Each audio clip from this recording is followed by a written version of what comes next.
เมื่อแสดงยมกปาฏิหาริย์เป็นที่ปรากฏแล้วพระพุทธองค์เสด็จลุกจากรัตนบัลลังก์ย่างพระบาทขวาเหยียบเหนือยอดเขายุคนธรแล้วก้าวพระบาทซ้ายเหยียบยอดเขาพระสุเมรุอันเป็นที่ตั้งแห่งสวรรค์ชั้นดาวดึงส์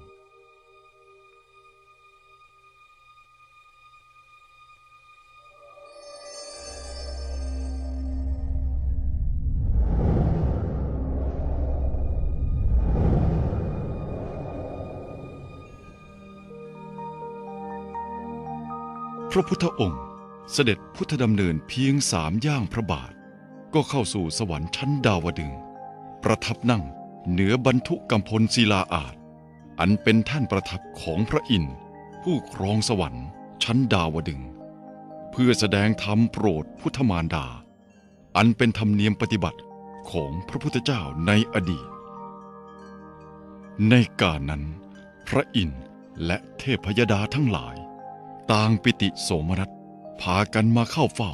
เพื่อสดับฟังพระธรรมเทศนาพระมารดาของเราอยู่ณที่ใดหรือพระมารดาของพระพุทธองค์ได้บังเกิดเป็นสันดุสิตเทพบุตรอยู่บนสวรรค์ชั้นดุสิตสูงขึ้นไปข้าพระพุทธองค์จะไปทูลเชิญมาโดยเร็ว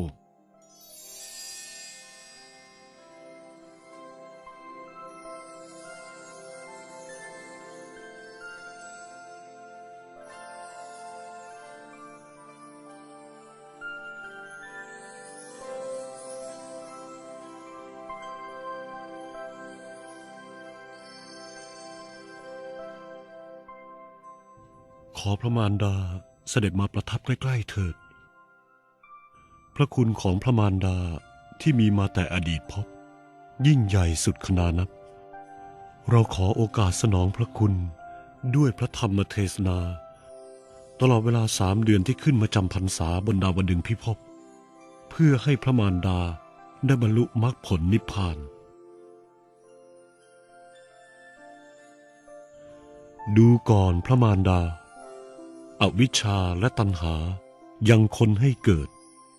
จิตของเขาย่อมวิ่งพล่านเวียนว่ายไปยังสงสารเมื่อขันธ์ทั้งหลายยังบังเกิดมีอยู่การสมมุติว่าสัตว์ก็ยังมีอยู่ความจริงแล้วกองสังขารเหล่านี้ย่อมไม่ได้นามว่าสัตว์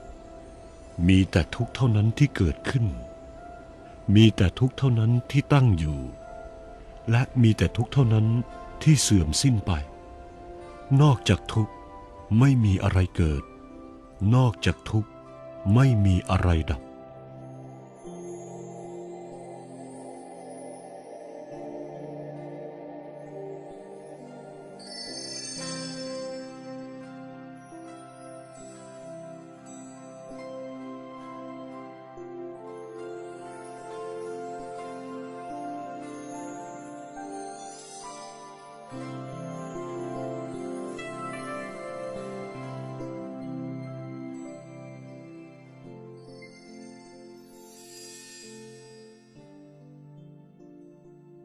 เมื่อพระพุทธองค์เสด็จขึ้นมาจำพรรษาบนสวรรค์ชั้นดาวดึงส์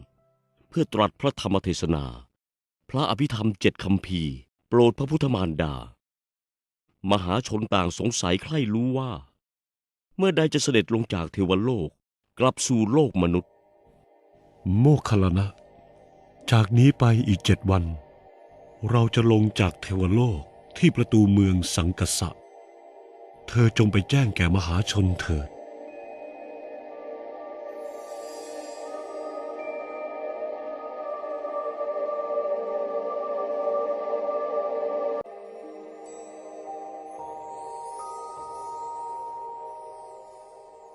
เมื่อแสดงยมกปาฏิหาริย์เป็นที่ปรากฏแล้วพระพุทธองค์เสด็จลุกจากรัตนบัลลังก์ย่างพระบาทขวาเหยียบเหนือยอดเขายุคนธรแล้วก้าวพระบาทซ้ายเหยียบยอดเขาพระสุเมรุอันเป็นที่ตั้งแห่งสวรรค์ชั้นดาวดึงส์ พ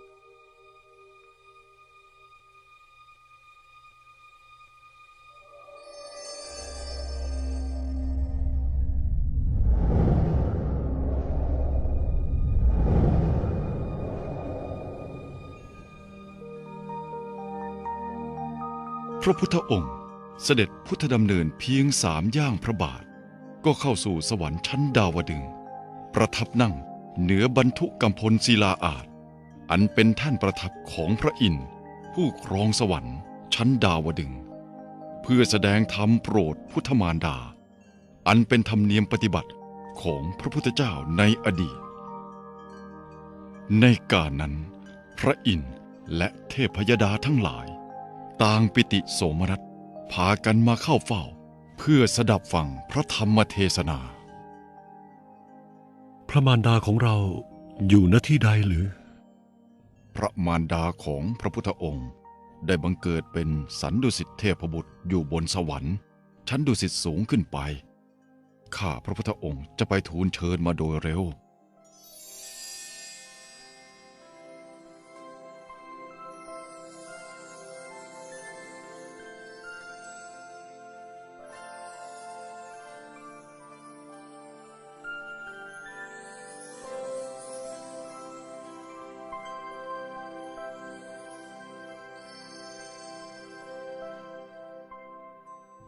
ขอพระมารดา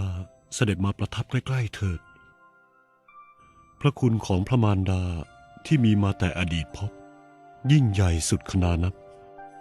เราขอโอกาสสนองพระคุณด้วยพระธรรมเทศนาตลอดเวลา3 เดือนที่ขึ้นมาจำพรรษาบนดาวดึงส์พิภพเพื่อให้พระมารดาได้บรรลุมรรคผลนิพพานดูก่อนพระมารดาอวิชชาและตัณหายังคนให้เกิดจิตของเขาย่อมวิ่งพล่านเวียนว่ายไปยังสงสารเมื่อขันธ์ทั้งหลายยังบังเกิดมีอยู่การสมมุติว่าสัตว์ก็ยังมีอยู่ความจริงแล้วกองสังขารเหล่านี้ย่อมไม่ได้นามว่าสัตว์มีแต่ทุกข์เท่านั้นที่เกิดขึ้นมีแต่ทุกข์เท่านั้นที่ตั้งอยู่และมีแต่ทุกข์เท่านั้น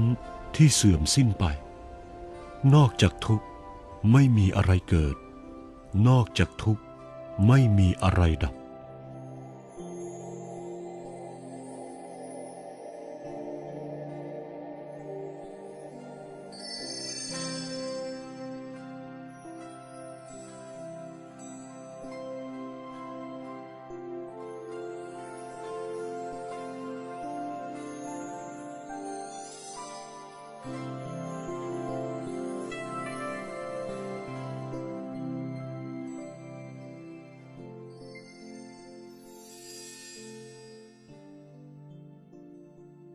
เมื่อพระพุทธองค์เสด็จขึ้นมาจำพรรษาบนสวรรค์ชั้นดาวดึงส์